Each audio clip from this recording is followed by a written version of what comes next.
gunshot echoed through Jinwoo's penthouse like a death sentence. Adana stood frozen, her hand still raised, smoke curling from the barrel of the gun she'd just fired. The woman crumpling to the marble floor wasn't Russian, wasn't an enemy combatant. She was Korean, elegant, and according to the DNA test clutched in her other hand, she was Jinwoo's daughter. "What have I done?" Adana's voice cracked, the weapon slipping from her trembling fingers.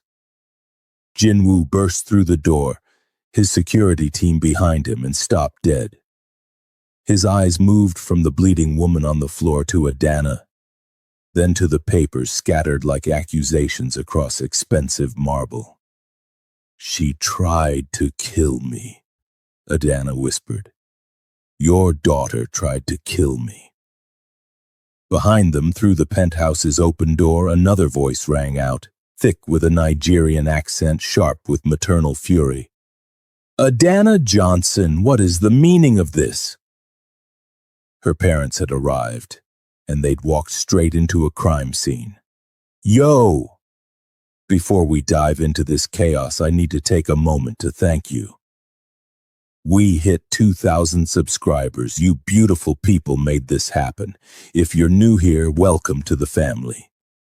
Hit that subscribe button right now because over here we don't do cliché.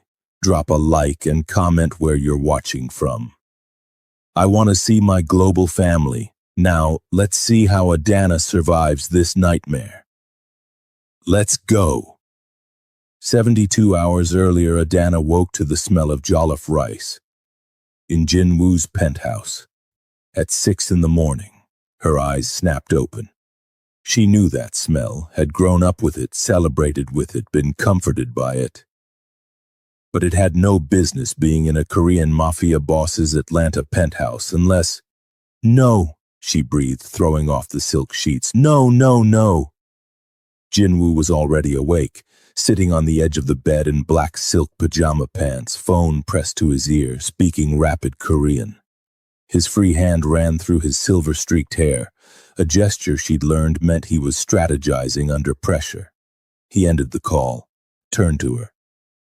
"Your parents are in my kitchen." "What?" Adana scrambled out of bed, grabbing his discarded dress shirt from the night before. "How? When? Why didn't you—" "They arrived 20 minutes ago. Walked past my security with your childhood photos and Nigerian passports. My men didn't know whether to shoot or offer them tea." His dark eyes held hers. "Your mother is currently reorganizing my spice cabinet and critiquing my lack of proper seasoning. Your father is reading my financial newspapers and asking pointed questions about my import-export business." This couldn't be happening. Adana had carefully crafted her communications with her parents over the past 2 months. Vague texts about work being busy, video calls strategically angled to hide the luxury around her, lies about a roommate situation to explain her new address. "You have to hide," Adana said, pacing. "The tattoos, the guards, the everything. They can't know about you, about us, about any of this." Jinwoo stood, crossing to her with that predatory grace that still made her pulse race. His hands framed her face. "I'm not hiding, Adana. I don't hide from anyone, not even your parents. They'll drag me back to Nigeria. They'll try." His smile was dark silk. "But you're mine, and I protect what's mine." The kitchen was a war zone of cultural collision. Adana's mother, Chidinma, 52, beautiful, wearing traditional Nigerian attire and an expression that could wilt steel, stood at Jinwoo's state-of-the-art stove, stirring a pot with the wooden spoon she'd apparently brought from home. Her father, Obi, 55, tall, distinguished in his professor's blazer, sat at the island reading the Wall Street Journal, his reading glasses perched on his nose. They both looked up when Adana entered, wearing Jinwoo's shirt, which hit her mid-thigh. with her natural hair a mess and a love bite visible on her collarbone. "Adana," her mother said, voice dangerously calm. "Introduce us to your landlord." Jin-woo entered behind her, now wearing black slacks and a crisp white dress shirt, though he'd left it deliberately unbuttoned enough that his tattoos were visible. A power move. He was showing her parents exactly who he was. "Mr. and Mrs. Johnson," Jin-woo said, his accent crisp, his posture commanding. "I'm Jin-woo Park, and I'm not Adana's landlord. I'm the man who loves your daughter." The wooden spoon clattered into the pot. Obi set down his newspaper with surgical precision. "You're old enough to be her father." "I'm aware. You're covered in tattoos like a thug." "I am a thug, a very successful one." Jin-woo's hand found Adana's waist, possessive. "But I'm also the man who will give your daughter everything: protection, wealth, devotion. Things her previous boyfriend, my own disappointing son, failed to provide." Her mother's eyes went wide. "Your son? Adana, you're dating your ex-boyfriend's father?" "Mama, I can explain." "Explain! There is no explanation for this abomination." Her mother switched to Igbo, the words flying like weapons, questioning Adana's judgment, her morals, her sanity.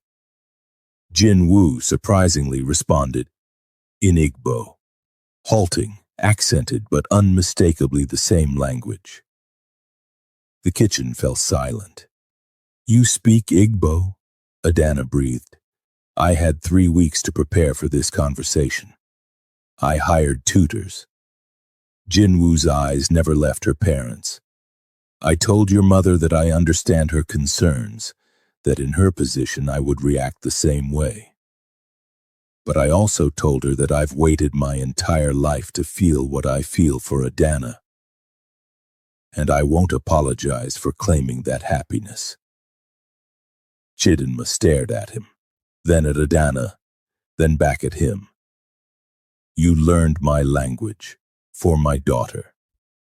I'd learn 1,000 languages for her." Obi stood, his professorial bearing making him seem taller than Jin-woo despite being an inch shorter. "Words are cheap, Mr. Park. What are your intentions toward my daughter?" "To keep her, to protect her, to make her my wife if she'll have me." The room tilted. Adana grabbed the counter. "What?" Jin-woo turned to her, and for a moment the ruthless mafia boss disappeared, leaving only a man in love. "Did you think this was temporary? That I'd claim you, mark you as mine, pull you into my world, and then let you go?" His hand cupped her face. "You're the queen of my empire, Adana. I want it official, in every way that matters." "You're proposing now? In front of my parents while my mother's jollof rice is burning?" "The rice!" Chidinma lunged for the stove. Obi's hand landed on Jin-woo's shoulder. Not aggressive, but firm. "Step outside with me, man to man." They left. Through the floor-to-ceiling windows, Adana could see them on the balcony.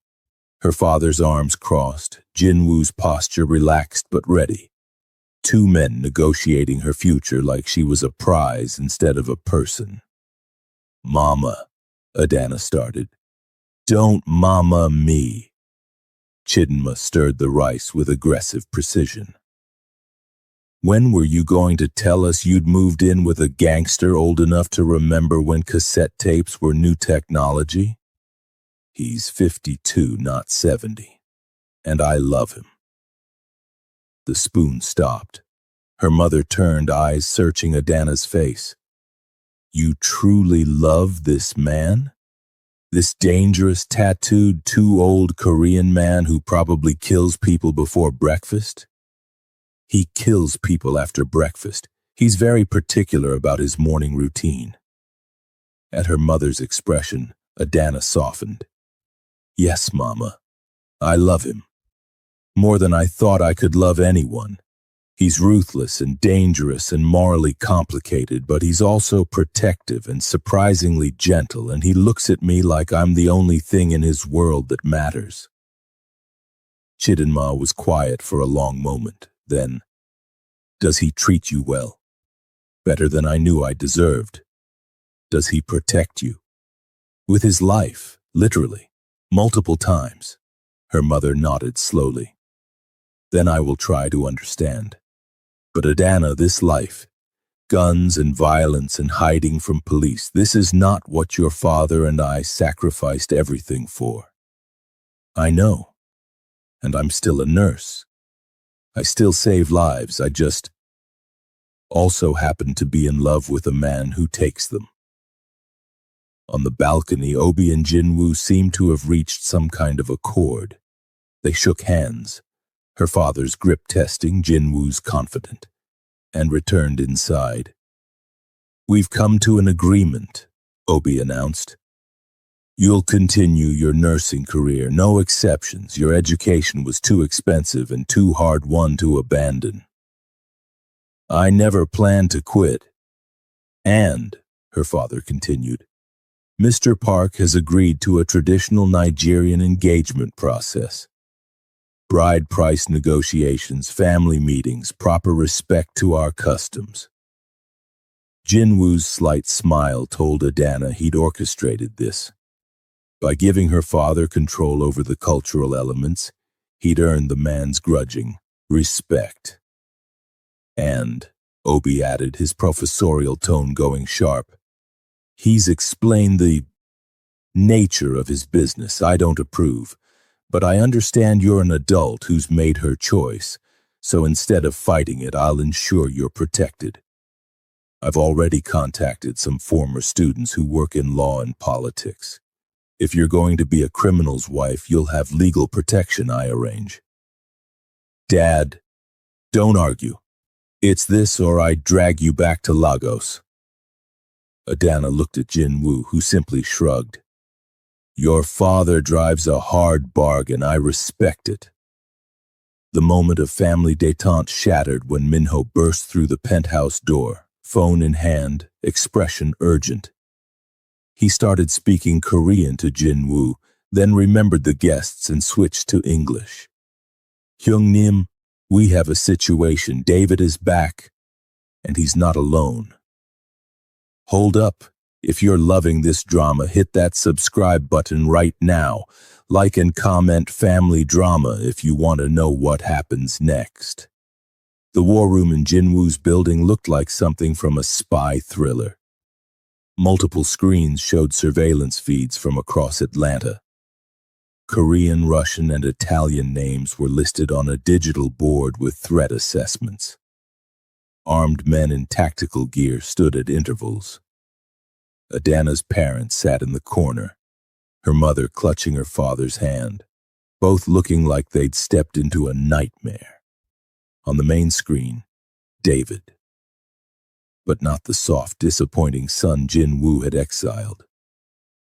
This David was harder, colder, flanked by Korean men in expensive suits who radiated danger. "That's the Kim family," Jinwoo said, voice ice. "My oldest rivals. They've been trying to take the Southeast territories for 20 years. And David went to them." Adana couldn't believe it. "He's working with your enemies?" "He's not working with them, he's leading them." Minho pulled up financial documents. "He gave them everything. Our roots, our contacts, our safe houses. In exchange, they're backing him as the new power in Atlanta. They want Jinwoo's empire, and David wants revenge."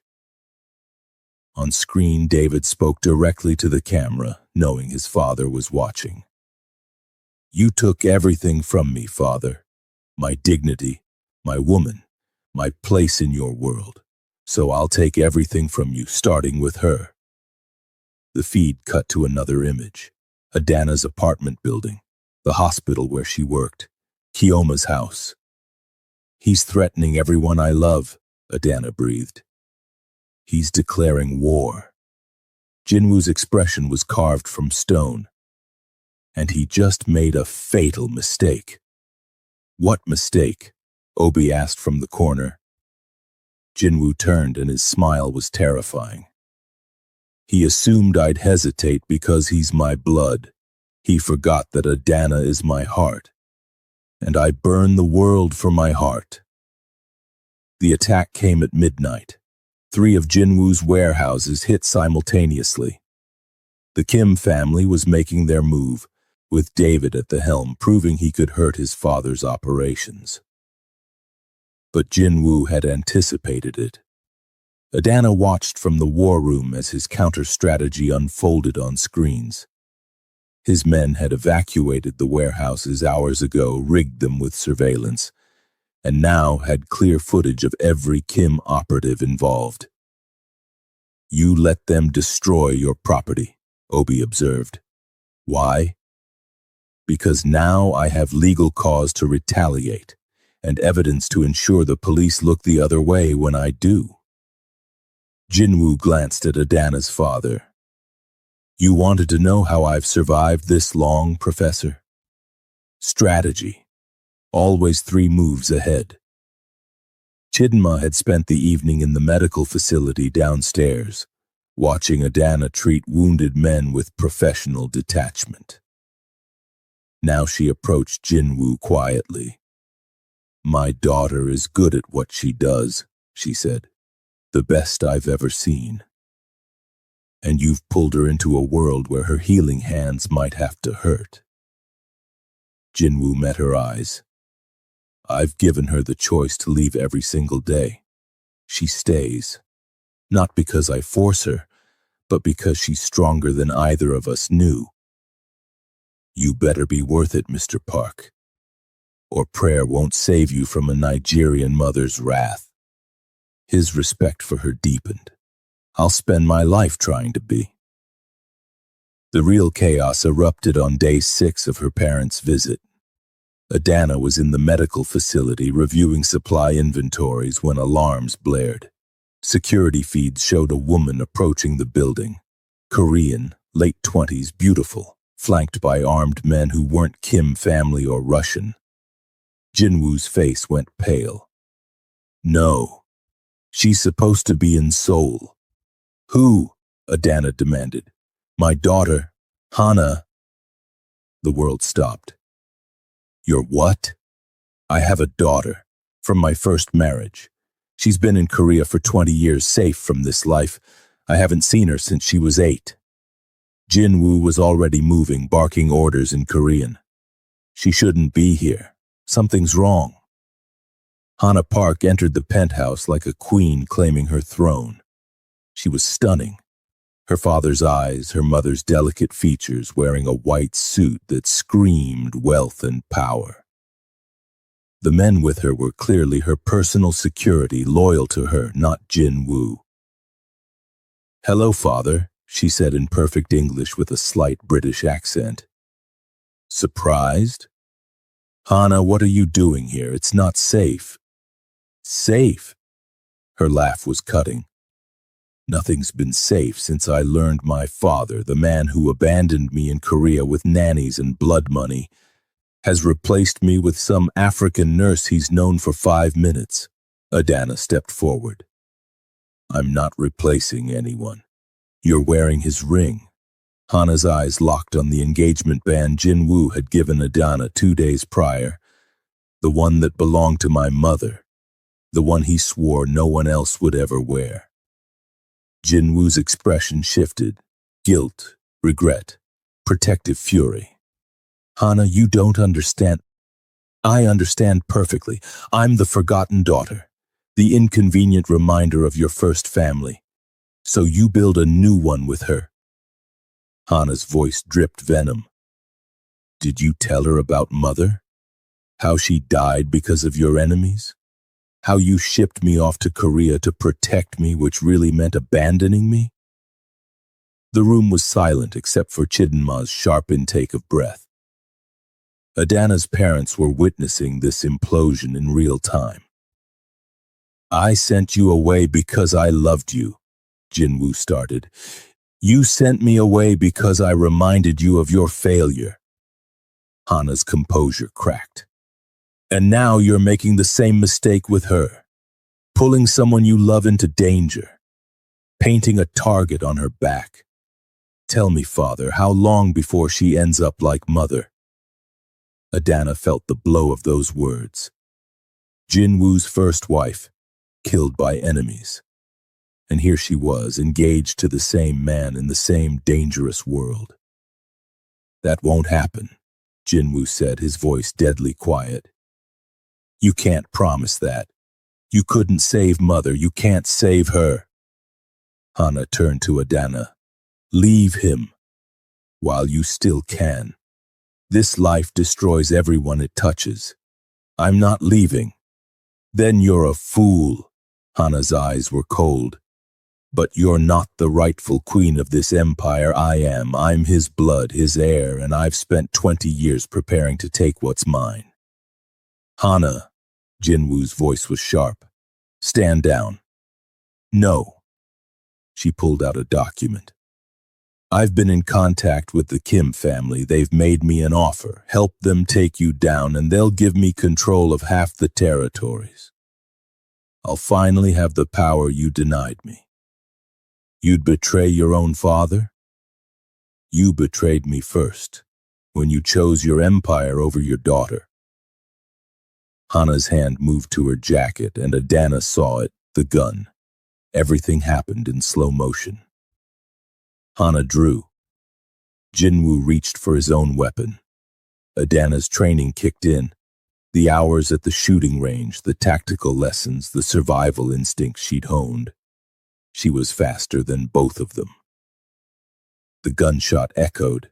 Hana stumbled, blood blooming on her shoulder. Non-lethal. Precise. Exactly where Adana had aimed. Hana's gun clattered to the floor. Her security moved, but Jinwoo's men were faster. Weapons drawn. A standoff in the penthouse. Nobody moves, Jinwoo commanded. Then softer. Broken. Hana. She shot me, Hana gasped, clutching her shoulder. Your whore shot me. You pulled a gun on her father, Adana said, her voice steady despite her shaking hands. In my home. What did you expect? The DNA test fell from Hana's pocket, proof of her claim, her lineage, her right to challenge Adana's place. And that's when the penthouse door burst open again. Adana Chidinma Johnson, what is the meaning of this? Her mother, taking in the scene, the blood, the guns, her daughter holding a weapon over another woman's body. Obi stepped forward, his professorial calm shattered. Everyone put down your weapons. Now. Surprisingly, they did. Maybe because he had the authoritative tone of a man who'd commanded lecture halls of rowdy students for 30 years. Or maybe because the situation was so absurd that everyone needed a moment to reset. Jinwoo knelt beside Hana, his hands gentle as he examined her wound. It's not fatal. Clean through and through. Adana knew what she was doing. I'm a trauma nurse, Adana said quietly. I know exactly where to shoot to stop someone without killing them. Hana looked at her father, tears streaming. You love her more than you ever loved me. That's not true. Jinwoo's voice cracked. Hana, sending you away was the hardest thing I've ever done. But your mother's death, I couldn't risk you, I couldn't lose you too. So you lost me anyway for 20 years. Chidinma, of all people, moved forward. She knelt beside Hana, producing a clean cloth from somewhere, pressing it to the wound. You're hurt and angry. But right now you need medical attention. The rest can wait. Why are you helping me? Hana asked. Because I'm a mother, and I see a daughter in pain. Chidinma looked at Jinwoo. You have much to answer for, Mr. Park, to both these women. In the medical facility, Adana operated on Hana while her parents watched. one monitoring the patient, one observing his daughter's steady hands save the woman who'd tried to kill her. "You're good at this," Hannah said quietly, the anesthesia making her honest. "It's what I do. Save people, even the ones who want me dead. I don't want you dead. I want what you have, his attention, his love, the feeling of being chosen." Hannah's eyes filled with tears. "I've been alone for so long." "Then stop being alone. You're his daughter. That doesn't change because of me." Jinwoo stood in the doorway watching. When Adana finished, he approached his daughter's bedside. "I failed you," he said simply. "As a father, as protection. I chose your safety over your happiness, and I see now that was the wrong choice. You can't fix 20 years with an apology. No. But I can start trying today." He took her hand. "Stay. Not as my heir or my enemy, but as my daughter. Let me know you. Let Adana know you. You don't have to be alone anymore." Hannah looked at Adana. "You really love him? Even knowing how he destroys everything?" "He hasn't destroyed me, he's made me stronger." Adana's hand found Jinwoo's. "And maybe together we can build something that doesn't destroy, that protects." "That's naive." "Maybe. But I'm trying anyway." Hannah was quiet for a long moment. Then, "The Kim family. David contacted me months ago, told me about you, about father replacing me. I was angry, I wanted revenge, but seeing this, seeing how you shot me precisely to stop me without killing me, you could have ended the threat. But you didn't. You're his daughter. I could never." Something shifted in Hannah's expression.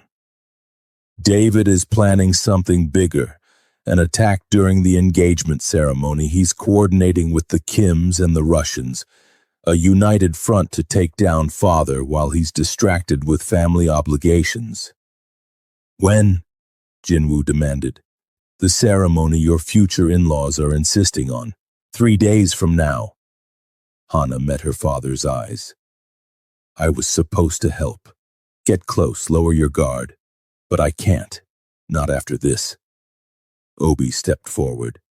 "Then we cancel the ceremony." "No," Jinwoo said. "We use it. If they're planning an attack, we'll be ready. Turn their trap into ours." "You'd risk your own engagement?" Chidinma asked. "I'd risk anything to end this war. To make Adana safe. To give us a real future." Jinwoo looked at his daughter. "Will you help us?" Hannah's smile was slow, dark, her father's smile. "I didn't come all the way from Seoul to miss a good fight. Tell me the plan." The next 3 days were chaos. Adana's parents insisted on traditional Nigerian engagement elements, which meant coordinating with Jinwoo's Korean cultural requirements, all while planning for an attack from 3 hostile forces. Chidinma took over the penthouse kitchen, cooking enough jollof rice and pounded yam to feed an army, which, given Jinwoo's security force, wasn't far off. She and Hannah formed an unlikely alliance, the older woman finding purpose in mothering the daughter who'd been alone too long. Obi and Jinwoo spent hours in the war room, the professor's strategic mind surprising the mafia boss. "You think like a tactician," Jinwoo observed. "I taught military history for 15 years. Theory becomes useful when your daughter is engaged to a crime lord." The engagement ceremony was held in a neutral luxury hotel, public enough to seem legitimate, controlled enough for Jinwoo's security to monitor.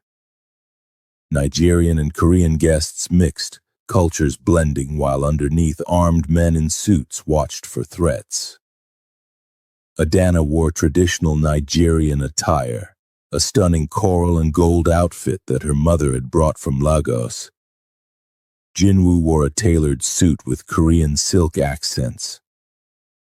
They looked like a magazine spread on multicultural romance, if you ignored the concealed weapons and tactical earpieces. David made his move during the traditional gift exchange. The lights cut out. Gunfire erupted. Guests screamed and dove for cover as Kim family soldiers poured in from multiple entrances. But Jinwoo had planned for this. His men were positioned, ready. The guests on his side were actually elite security. The blackout lasted exactly 15 seconds, long enough to deploy night vision, not long enough for chaos. When the lights returned, David stood in the center of the ballroom, gun to Kyoma's head. Adana's best friend, who'd been cornered during the confusion. "Nobody moves or she dies." David's voice was unhinged. "Father, you took everything from me. Now I take everything from you." "Let her go," Adana said, stepping forward despite Jinwoo's restraining hand. "Your fight is with us, not her. My fight is with everyone who chose him over me." David's eyes were wild. "My own father, my girlfriend, even my sister." Hana stepped out from behind a pillar, gun trained on her half-brother. "I chose family, real family, not the twisted version you're peddling." The standoff was broken by the most unlikely source. Obi, moving with surprising speed for a professor, tackled David from the side. The gun went off, the bullet going wide. Kyoma broke free. Jinwoo's men swarmed. The Kim family soldiers realized they were outmatched and outnumbered. David was subdued, screaming threats and curses. Jinwoo stood over his son, expression unreadable. "You could have had everything. I would have made you my heir despite your weaknesses. But you chose revenge over redemption." "I'll kill her," David spat. "I'll kill that bitch if it's the last thing I do." The punch came from Adana. Her fist connected with his jaw. All the training Jinwoo had given her, all the rage from months of chaos channeled into one perfect hit. David went down hard. "I'm not a bitch," Adana said calmly. "I'm the queen of this empire. Learn the difference." Chidinma started a slow clap. "That's my daughter." The aftermath was handled with surgical precision. The Kim family soldiers were detained, their leadership arrested with Jinwoo's carefully planted evidence. David was given a choice: permanent exile in a monitored facility, or face charges for attempted murder with Jinwoo's extensive documentation of his crimes. He chose exile. And this time, there would be no return. The ceremony continued remarkably, because Chidinma insisted that after all that planning, they were having the traditional engagement blessing. So with armed guards stationed at every entrance and half the guests sporting concealed weapons, Adana and Jinwoo completed their Nigerian-Korean fusion engagement. Obi blessed them in Igbo. A Korean elder blessed them in Korean. And somehow, impossibly, it felt right. Later, in the penthouse, cleaned up and exhausted, Adana stood on the balcony with Jinwoo, watching Atlanta's lights twinkle. "Your life is insane," she observed. "Our life," he corrected. "You punched my son in front of 200 people. You're fully committed now. Your daughter tried to kill me, and now she's in there teaching my mother Korean drinking games. Nothing about this is normal." "Normal is overrated." His arms wrapped around her from behind. "Are you happy?" Adana thought about it. The violence, the danger, the complicated family dynamics. Her parents sleeping in the guest room, planning to stay for a month. Hana claiming the other guest room, tentatively building a relationship with her father. The empire she'd inherited. The lives she saved. The man she loved despite all reason. "Yeah, she said. Weirdly, I am. Good, because there's one more thing. Jinwoo pulled out a small box, opened it. Inside was a ring, Nigerian gold crafted in Korean style with both cultures represented. I know we're already engaged, but I wanted to do this properly. With your parents' blessing, with Hana here, with our family, chaotic as it is. He knelt. Adana Chidinma Johnson, will you marry me, officially, traditionally, and permanently? You already asked me. I asked you in a kitchen while your mother's jollof rice burned. This time I'm asking right, so. She pulled him to his feet, kissed him hard, and whispered against his lips. Yes. Every day. Yes. Inside, through the window, they could see their bizarre family. Nigerian parents, Korean daughter, best friend, and loyal men celebrating with a mixture of palm wine and soju. Adana had slept with her ex's father, fallen for a monster, built a family from chaos. And she wouldn't change a single deadly consequence. You, if that ending had you in your feelings, you better smash that subscribe button. Like this video and drop a comment telling me your favorite moment. Was it Adana punching David or Hana's redemption arc? Let me know. Thank you for getting us to 2,000 subscribers. Let's hit 5,000 next. Share this video with someone who loves forbidden romance, messy families, and badass female leads. Comment where you're watching from. I see you.